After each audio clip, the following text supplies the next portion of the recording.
প্রভু রামকে বললেন, বাবা রাম, তুমি তোমার মধুর সুরে মধুর কণ্ঠে একবার মাধব মাধব বলে ডাকো। মাধব পাট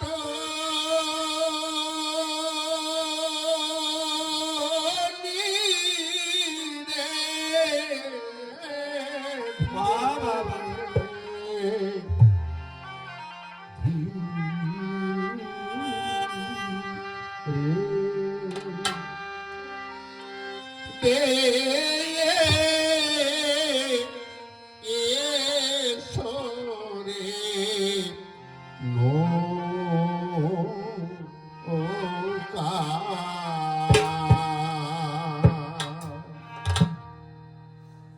মাধবে মাধব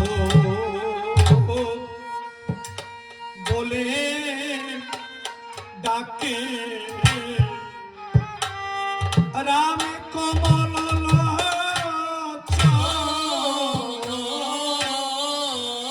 ধীরে ধীরে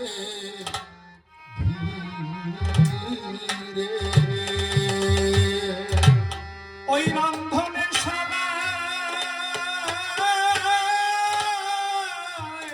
বসে বসে করিল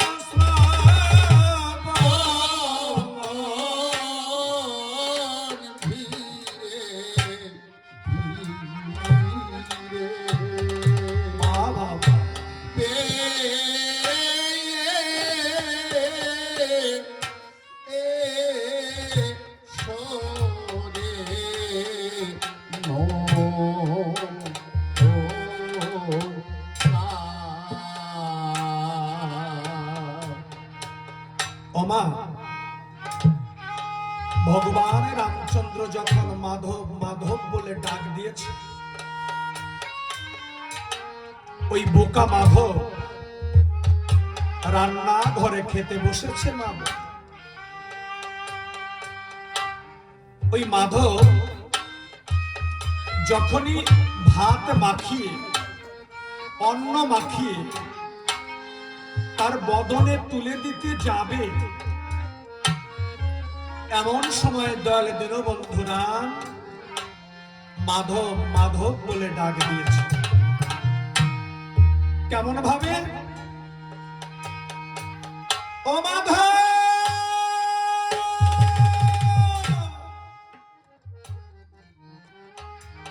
মাধব রে, ও বাবা, আমাদের পার করে দে মাধব। ওই প্রভুর ডাক যখন মাধবের কর্ণে এসে পৌঁছেছে, ওই মাধব ভাতের থালা সামনে নিয়ে দুই চোখের জল ছেড়ে দিয়েছে। মাধবের স্ত্রীর নাম হচ্ছে ডুমন্নি। ওই ডুমন্নি দেখতে পায় যে ভাতের থালা সামনে নিয়ে তার স্বামী চোখের জলে তার বুক ভেসে যায়। আমা, একটা জিনিস ভালো করে খেয়াল করে দেখবা, কারো স্বামী যদি কাঁদতে কাঁদতে ঘরে আসে আর তার স্ত্রী যদি দেখতে পায় ওই স্বামী কি জন্যে কাঁদছে, কেন কাঁদছে, ওই স্ত্রীর কিন্তু শোনার সময় থাকে না। স্বামীর চোখের জল দেখে তার স্ত্রীও কেঁদে দেয়। আজকে মাধবের নয়ন বাড়ি দর্শন করে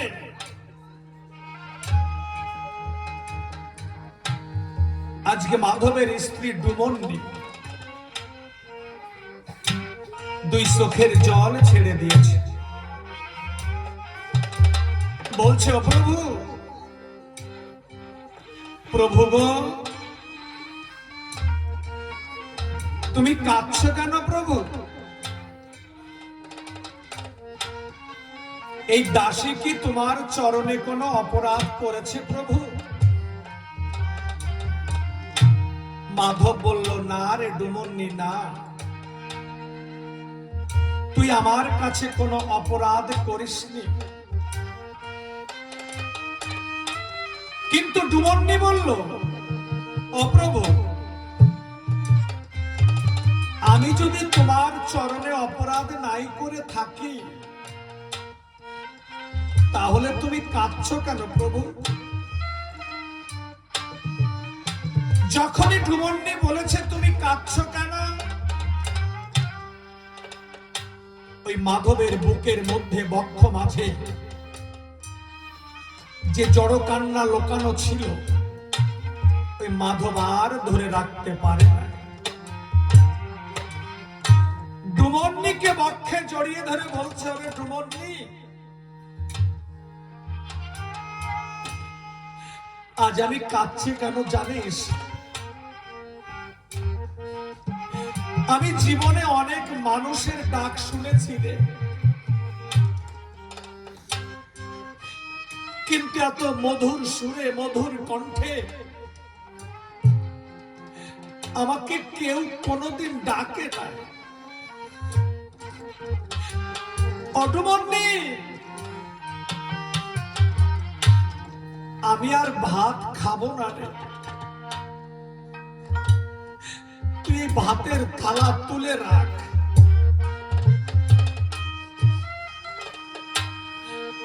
ওমা, কথা তো সত্যি কথা, তাই না?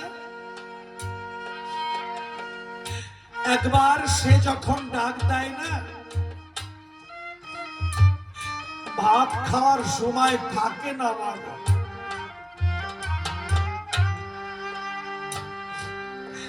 আজকে আমার মাকে ডাক দিয়েছেন,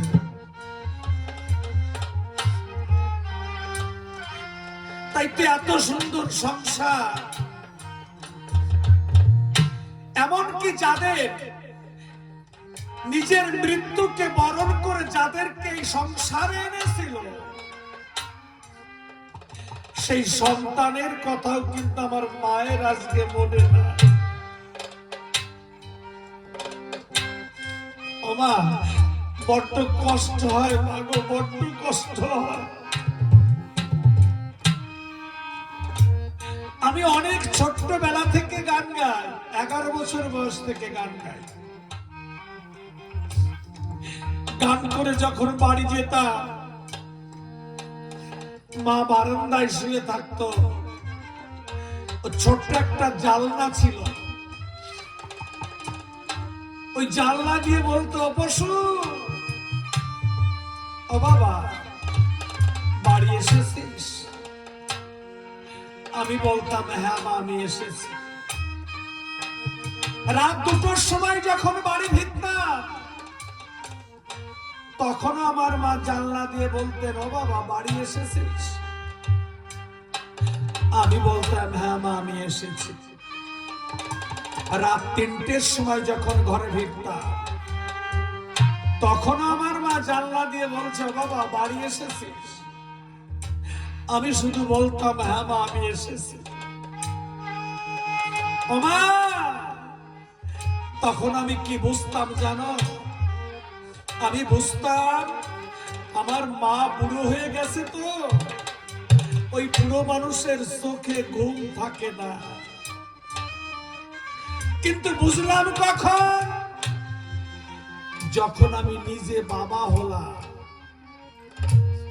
তখন বুঝলাম যে যদি কোনো সন্তান ঘরের বাইরে থাকে, সেই মা কখনো ঘুমায় না। সারা রাত পথের দিকে তাকিয়ে থাকে, কখন তার সন্তান ঘরে ঢুকবে।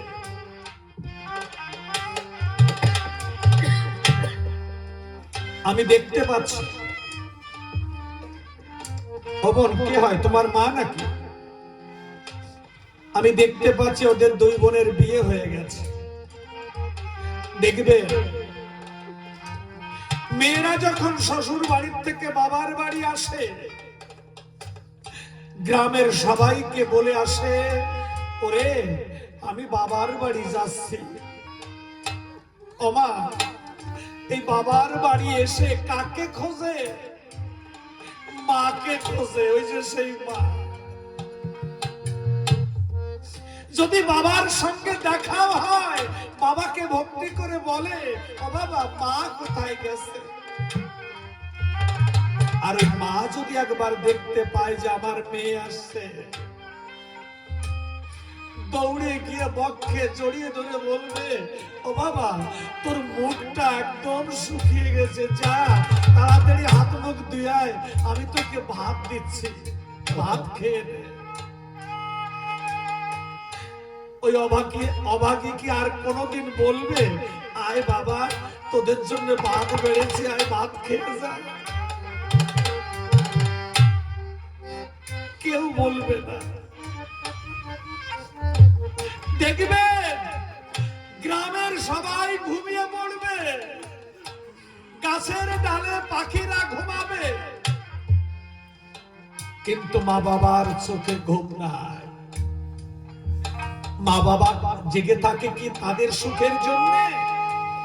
কখনো জেগে থাকে না। মা বাবা জেগে থাকে শুধু এই কাঙালদের জন্য, এই হতভাগাদের জন্য। মা আজকে আমার মাকে ডাক দিয়েছে, ঠিক তেমনি মতো আমার রামচন্দ্র মাধবকে ডাক দিয়েছে। মাধব বলছে, দুমন্নি রে, আমি ভাত খাবো না রে দুমন্নি, তুই ভাতের থালা তুলে রাখ।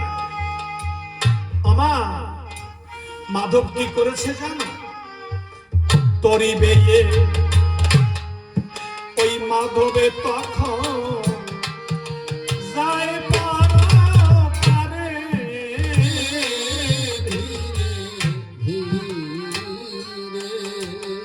ওই পর পারে কি দেখে মাধব, ওই ভব পারে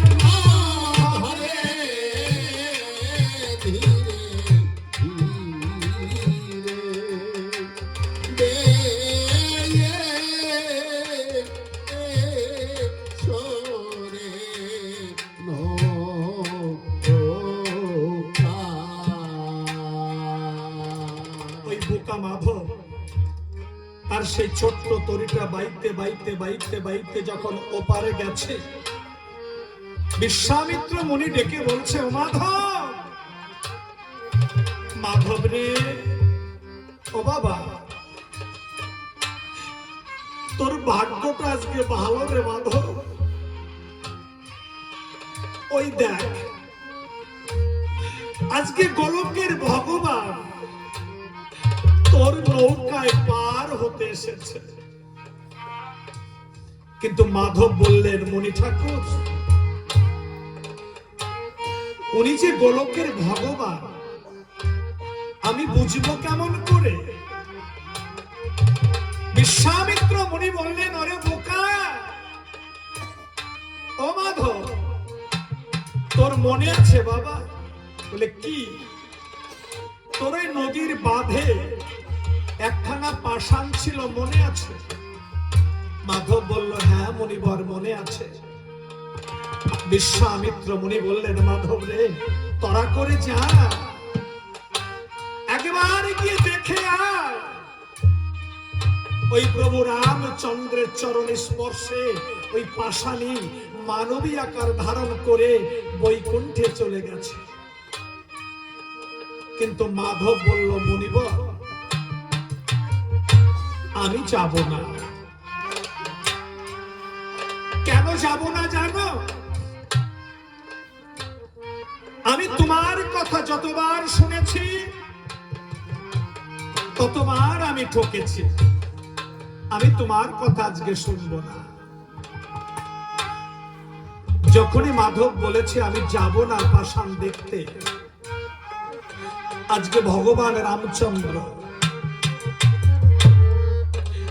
আখি বাড়ি ছেড়ে দিয়ে ধীরে ধীরে মাধবের কাছে এসে বলছে, মাধবের হস্ত দুখানা বক্ষে জড়িয়ে ধরে বলছে, ও মাধব, মাধব রে, ও বাবা, আমি তোকে কথা দিচ্ছি বাবা, যা একবার গিয়ে দেখে আয়।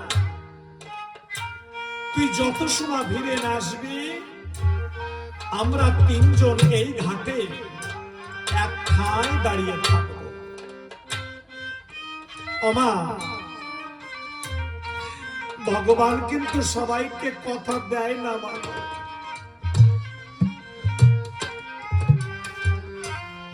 ভগবান সবাইকে কথা দেয় না। মাধব কি করেছে? ওই বৈঠাখানা কাঁধে নিয়ে নৌকাটা কিনারায় বেঁধে ধীরে ধীরে যাত্রা করেছে। কোথায়? ওই নদীর বাঁধে। হায় হায় রে, মাধব গিয়ে দেখতে পায় যেখানে পাষাণখানি ছিল সেখানে পাষাণখানি না।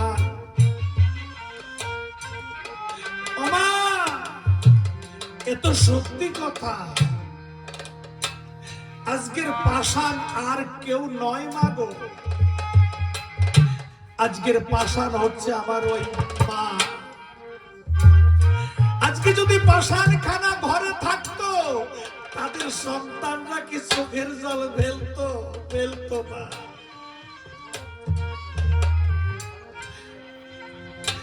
মাধব কাঁদতে কাঁদতে নদীর কিনারায় এসেছে। নদীর কিনারে এসে বিশ্বামিত্র মুনিকে বলছে, মুনি ঠাকুর, আমি ভেবেছিলাম আমি তোমাদের সবাইকে পার করে দেব, কিন্তু না, শুধু আজকে নয়, এই বোকা মাধব তোমাদের কোনোদিনও পার করে দেবে না। বিশ্বামিত্র মুনি বললেন, মাধব রে, তাহলে কি রাম লক্ষ্মণকে নিয়ে আমি অন্য ঘাটে চলে যাব? মাধব বলল, জানি না মুনিবর, আমি জানি না। আমি শুধু একটা কথাই জানি, তোমাদের আমি কোনোদিনও পার করে দেব না। তোমরা কোন ঘাটে কার নৌকায় পার হবে আমি তোমাদের কিচ্ছু বলে দিতে পারবো না। তাই বিশ্বামিত্র মুনি কি করেছে? রাম লক্ষ্মণকে নিয়ে মুনিবর দেখো অন্য ঘাটে যায় ধীরে ধীরে এদিকে নদীর কূলে নয়ন জলে মাধব দেখো কে দেব কি ভাষায় ধীরে ধীরে বাবা।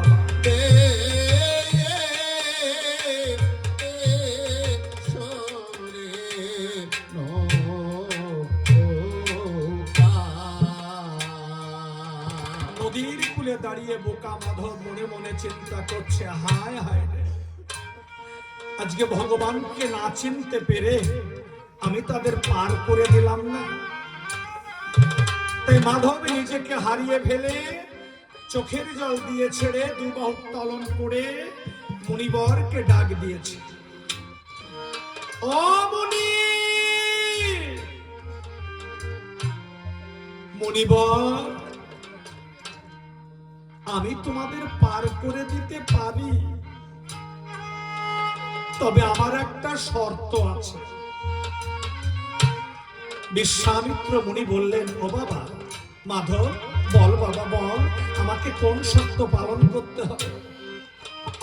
ওমা, সেদিন ওই বোকা মাধব কি বলেছিল জানো? মাধব বলেছিল, মুনি ঠাকুর, তুমি একা একা গিয়ে নৌকায় বসবে, আর যে সঙ্গে করে দুটো বালক নিয়ে এসেছ, ওই বালক দুটোকে আমি কোলে করে তার চরণ দুখানা আমি নৌকার বাইরে ঝুলিয়ে রাখবো। ওমা, আমি পশুপতি যদি মনে করি আমি ভালো সন্তানের পিতা হব, আমার স্ত্রী যদি মনে করে যে আমি ভালো সন্তানের মা হব, তা কখনো সম্ভব নয়। মানব ভালো সন্তানের মা হতে হলে, ভালো সন্তানের পিতা হতে হলে আগে নিজেকে ভালো হতে হয়। আজকে কেমন একজন মানুষ হলে পরে আজকে সে ভগবানকে কোলে করতে পারে। আমার কৃষ্ণের জন্ম কার গর্ভে হয়েছিল? দৈবকীর গর্ভে, আমরা সবাই জানি। কিন্তু দৈবকী কি আমার কৃষ্ণকে কখনো কোলে করতে পেরেছে? তার বক্ষ সুধা পান করাতে পেরেছে কি? পারে না। কোলে করেছে আমার মা যশোদা। সবাই ভগবানকে কোলে করতে পারে না। তাই মাধব কি করেছে? কোলেতে বসাইয়ে মাধব শরণ বাহিরে রাখিল। ও ধীরে ধীরে গঙ্গা জলে মাধবে তখন শরণ ধোয়াতে লাগিল। ধীরে ধীরে বাবা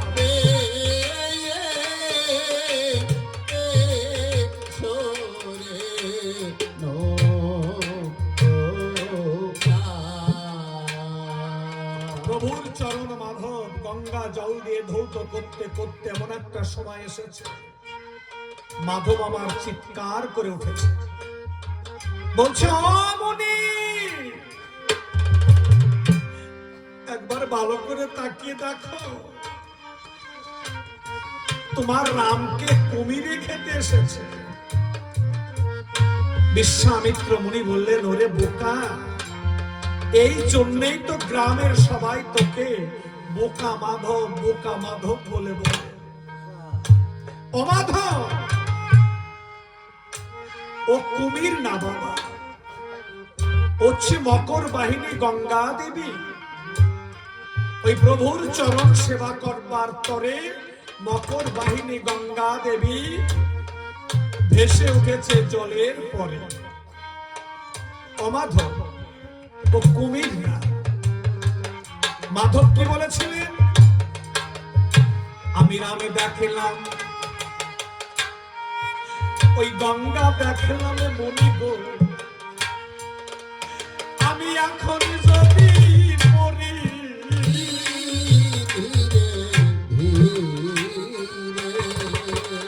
আমি হাসিতে খেলিতে যাব সেই বৈকুণ্ঠপুরী।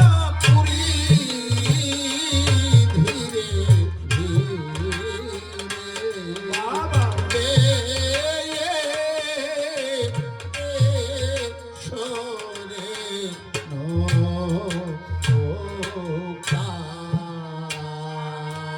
মাধব সেই ছোট্ট নৌকাটা বাইতে বাইতে বাইতে বাইতে যখন ওপারে লাগিয়েছে, বিশ্বামিত্র মুনি নেমে হাঁটা দিয়েছে। মাধব দেখতে পায় মুনিবর চলে যায়। তাই রাম লক্ষণকে কোল থেকে নৌকার পর বসিয়ে রেখে দৌড়ে গিয়ে পথ আগলে ধরেছে। বলছে, ও মুনি, এ কি? তোমাকে আমি কত কষ্ট করে পার করে দিলাম, আর আমাকে কড়ি না দিয়ে তুমি চলে যাচ্ছ। আমাকে কড়ি দিয়ে যাও। কিন্তু বিশ্বামিত্র মুনি বললেন, মাধব রে, তুই তো আমার কাছে কোনোদিন কড়ি চাস না, তাছাড়া আজকে এমন দিনে আমার কাছে কড়ি চাইলি বাবা? ও বাবা, আমার কাছে তো কোনো কড়ি নেই, তোকে আমি কি দেই বলতো? মাধব দুই চোখের জল ছেড়ে দিয়ে বলল, জানি মুনিবর, আমি সব জানি। আমাকে তুমি করি দেবে কেন? আমি তো চিরদিনের জন্যে এই জগতে সংসারে মাঝিগিরি করতে আসিনি। আমি দুদিনের জন্য এসেছি। আমি দুদিনের মাঝি। আর তোমরা এক একজন হচ্ছে মহান ঘাটের মহান মাঝি। তোমাদের নাবিকত্ব চিরদিনের জন্য। অমনি একবার আমার কথা ভেবে দেখেছ? যেদিন আমার গায়ে কোনো জোর থাকবে না, যেদিন আমার এই নয়নে কিছু আমি দেখতে পাবো না, যেদিন আমার এই বদনে আমার কথা বলার শক্তি থাকবে না, সেদিন যদি এই বোকা মাধব তোমাদের ঘাটে গিয়ে দাঁড়ায়, সেদিন কি তোমরা আমাকে পার করে দেবে বলো? মাধবের এই কথা শুনে ঠাকুর লক্ষণের দয়া হয়েছে মনে। ঠাকুর লক্ষণ দাদা রামকে ডেকে বলছে, ও দাদা, দাদা, আমার মন বলছে ওই মাধব সত্যি সত্যি একজন গরিব মানুষ। তুমি মাধবকে কিছু দান করো দাদা। আমা, সেদিন ভগবান রামচন্দ্র মাধবকে কি দান করেছিল জানো? শরণ সোয়ায়ে তরিতে তীরেতে নামিল।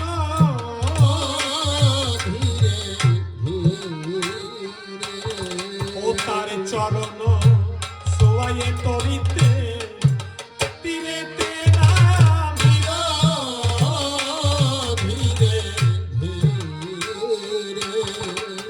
ওই মাধবের কাছে তো আজ স্বর্ণময় হইল।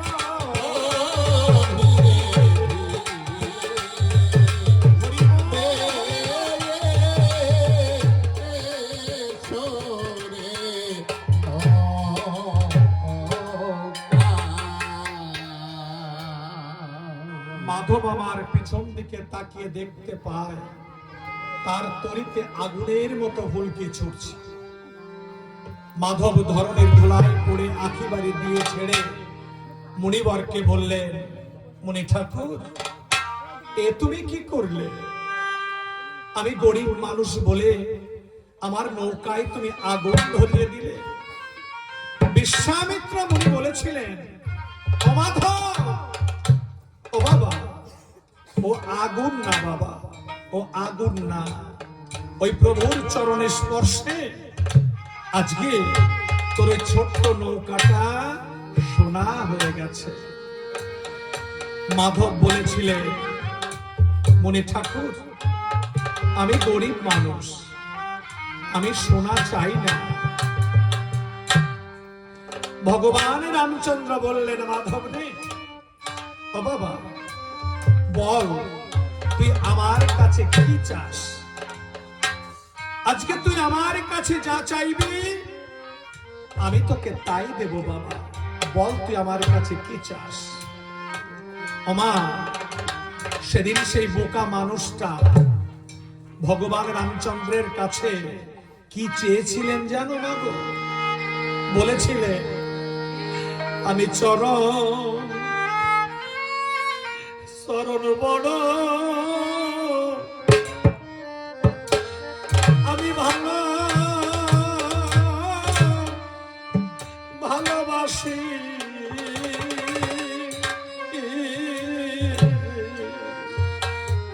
আমি চরণ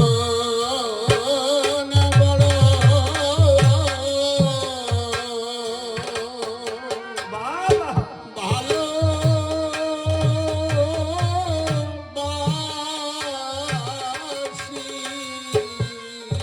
তাই তো এই জগতে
অন্য আশা নাই গো মনে বাবা যেন